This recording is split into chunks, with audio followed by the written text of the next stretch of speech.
గూగుల్కి ఒక విషయం మాత్రం అడుగుతుంటే గూగుల్ కూడా ఇబ్బంది పడుతుంది చెప్పడానికి ఏంటది? మీ గురించి. నవదీప్ పెళ్ళి ఎప్పుడు అంటే గూగుల్ కూడా ఆలోచిస్తుంది ఇది ఎప్పుడు ఎప్పుడు నవదీప్కే తెలియని నవదీప్ గురించి నవదీప్ తెలియని గూగుల్కి ఏం తెలుస్తుంది అంటారా?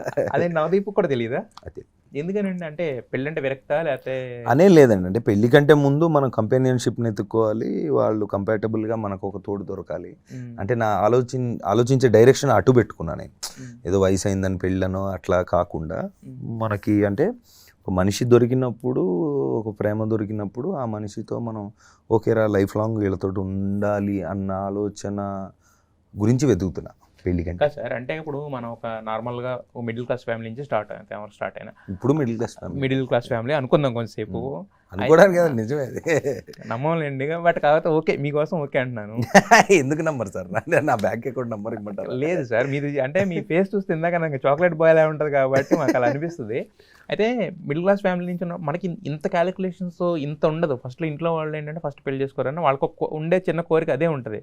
ఎందుకంటే మీరు ఆల్రెడీ అంటే మీకు స్క్రీన్ మీద వచ్చారు, మీ డైరెక్షన్లో మీరు వెళ్తున్నారు, మీకంటే ఒక కెరీర్ ఉంది కాబట్టి కెరీర్ గురించి ఆలోచించాల్సిన అవసరం లేదు. కాబట్టి ఇంట్లో వాళ్ళకి కావాల్సింది ఏంటి, ఇంకా మీరు ఒక పెళ్లి చేసుకుని ఒక చిన్న ఏదో వాళ్ళ కళ్ళ ముందు ఉంటాం అనేది కావాల్సింది అంటారు కదా.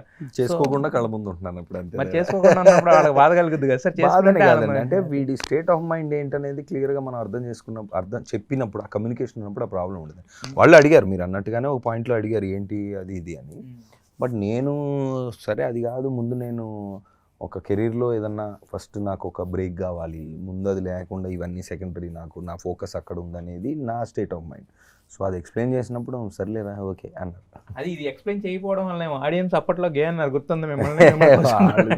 సరదాకి అసలు ఎన్ని అంటారు, చాలా అంటారు. అదే అప్పుడు దానికి మీరు ఎక్స్ప్లెనేషన్ కూడా ఇచ్చారు, న్యూసెన్స్ అప్పుడే జరిగింది ఇదంతా కూడా యాక్చువల్గా.